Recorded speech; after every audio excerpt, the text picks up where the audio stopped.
there was that one place I always thought about, and I just wanted to be there with you. The place that no eye has ever seen, the place that no heart has ever perceived. I had a great feeling inside of me. Assalamualaikum teman-teman, bertemu lagi dengan saya Wilda Qanitah. Hari ini saya akan membahas tentang macam-macam bacaan gharib dalam Al-Quran. Mari kita simak bersama-sama.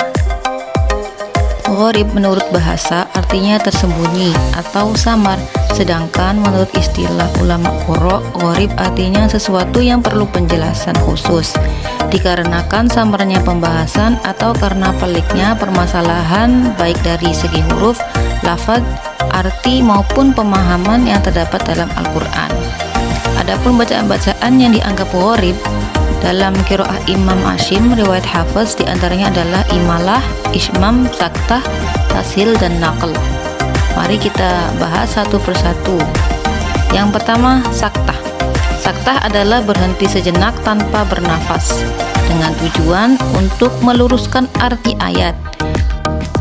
Menurut Imam Hafiz, saktah hanya ada di 4 tempat, yaitu surat 18 ayat 1-2, surat 36 ayat 52, surat 75 ayat 27, dan surat 83 ayat 14. Berikut adalah contoh ayat yang mengandung saktah, diantaranya yaitu surat Al-Kahfi.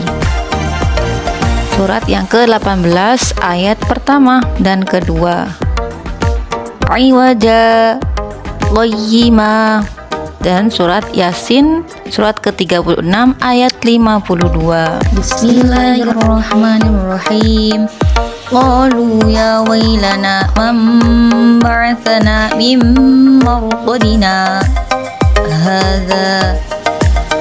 Hadza ma wa'ada ar-rahman wa sadaqal mursalun. Bacaan gharib yang kedua yaitu sajdah. Sajdah dalam Al-Quran ditandai dengan gambar berbentuk kubah. Disunahkan bagi pembaca dan pendengar untuk melakukan sujud tilawah ketika membaca atau mendengarkan ayat sajdah. Disunahkan melakukan sujud tilawah baik ketika sedang sholat ataupun di luar sholat. Di dalam sholat, sudahnya hanya ketika imam melakukan sujud tilawah. Jika tidak, maka makmum tidak boleh sujud sendiri karena makmum harus mengikuti imam. Di luar sholat, diharuskan menghadap kiblat dan suci dari hadas. Boleh diawali dengan berdiri ataupun duduk, dengan diawali takbiratul ihram ataupun tidak. Jika diawali takbiratul ihram, maka ditutup dengan salam. Jika tanpa takbiratul ihram, maka tidak perlu salam. Ayat sajdah dalam mushaf Al-Quran dapat diketahui dengan mudah dengan melihat tanda ayat sajdah. Setiap cetakan mushaf memiliki penanda sendiri-sendiri. Pada umumnya berbentuk seperti tugu dengan ujung berbentuk waru. Bacaan gharib yang ketiga yaitu imalah. Imalah adalah memiringkan bunyi fathah pada kasroh. Contohnya pada surat Hud yang berbunyi majreha, asal muasalnya majroha, tapi fathah, suara fathah dimiringkan menjadi kasroh, jadi majreha. Dalam Al-Quran hanya satu bacaan itu, yaitu terdapat pada surat Hud. Yang keempat, bacaan gharib yang keempat yaitu ismam. Ismam adalah mencucu, memonyongkan bibir di tengah-tengah bacaan dengung sebagai isyarat bunyi doma. Itu terdapat pada surat Yusuf ayat 11 yang berbunyi Bismillahirrahmanirrahim. Qalu ya abana ma laka la ta'manna ala Yusuf wa inna lahu lanasihun. Cara membaca yaitu la ta'manuna, namun kata nu yang menjadi tambahan hanya diisyaratkan dengan gerakan bibir ditambah mencucu tanpa suara. Jadi suara yang didengar hanya sebatas la ta'manna. Bacaan gharib yang kelima yaitu naql. Naql adalah memindahkan simbol atau baris kasroh pada huruf hamzah ke huruf lam, yaitu pada surat Al-Hujurat ayat 11. Bi'salismu.